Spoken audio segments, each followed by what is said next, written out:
So, good news. India is looking at revamping the IT framework, and to achieve the goal of making internet more open, safe, and accountable, we're seeing there are movements or the approaches which government is seeing at how to revamp the IT law framework, including online liability regime. Now we see that the move that that we are observing is analogous to what EU had done recent years in terms of introducing, adopting the copyright directive, digital single market, and they recently adopted Digital Services Act. So on this note, I mean, it becomes important for us to see how the developed markets have have done a modification about online liability regime, and how there's a scope for India to learn something. So before moving to that question, like I would briefly want to know understand better how is the online liability regime functioning currently in the EU, and how has the digital I mean copyright directive, digital single market, and DSA, which is Digital Services Act, sort of tend to modify the existing online liability regime Yeah, in the EU market. that's a really good point.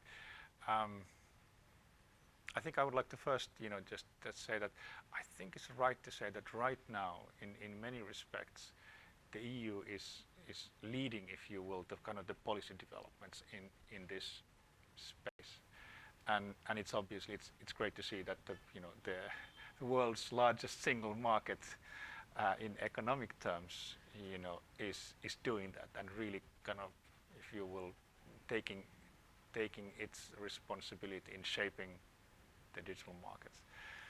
And um, so you referred to the Digital Single Market Copyright Directive, the Digital Services Act. I would add a third component, which is the Court of Justice. So, and we are seeing developments in each and every one of those three fronts. And I would also say there's sort of a dialogue between if you will, the executive legislature and then the courts. In the DSM directive, we'll start with that.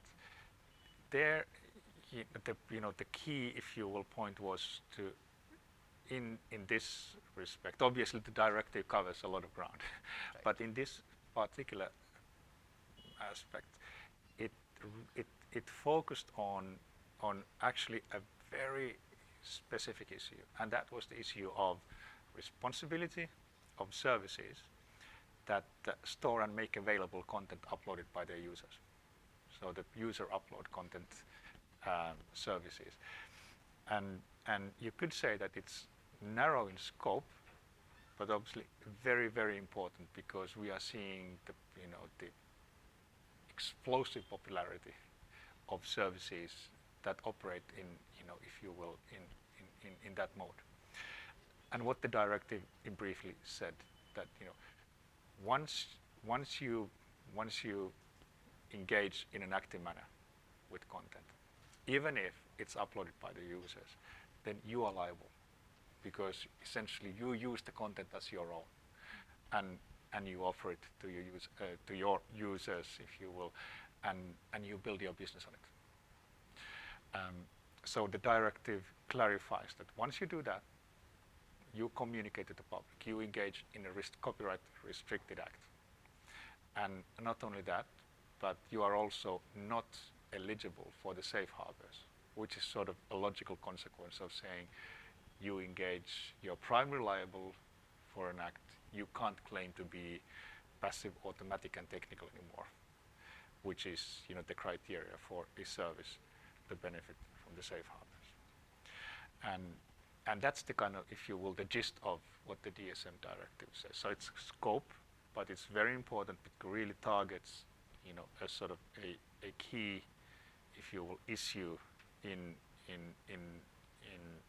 terms of liability in the digital marketplace, and not only for music, but also for other types of creative content.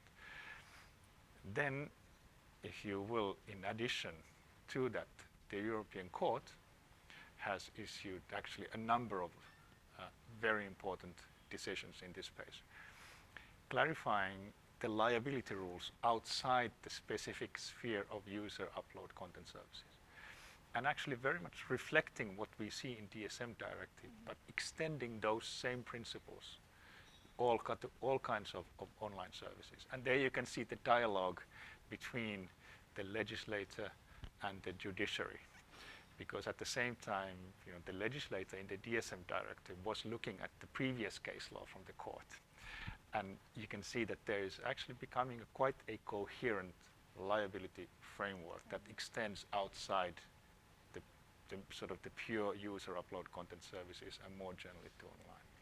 So that's copyright specific. Then we have the Digital Services Act, which covers a lot of ground, but essentially seeks to clarify and inject more responsibility on online platforms in a horizontal manner. Horizontal meaning that it's not limited to copyright content, it covers all kinds of content. And I think some of the main points we are seeing in the Digital Services Act is that, first of all, it sort of restates the online safe harbor rules, the liability privileges for online service providers, which have existed for 20-some years in Europe through the e-commerce directive. So restates, updates them slightly, but essentially keeps them pretty much intact. But then on top of that, it adds certain new responsibilities and obligations on online, different types of online platforms as they are called. And then in particular, it looks at the very large online platforms and very large service search engines, and then adds additional, if you will, responsibilities on the very large operators. And these additional obligations, they include a sort of risk assessment and also then reporting obligation as to what they have done following the risk assessment in terms of mitigating those risks. So those are kind of the, if you will, the three key pillars. We are seeing very, if you will, specific, sector-specific actions in terms of copyright, and then more broader horizontal actions in the DSA.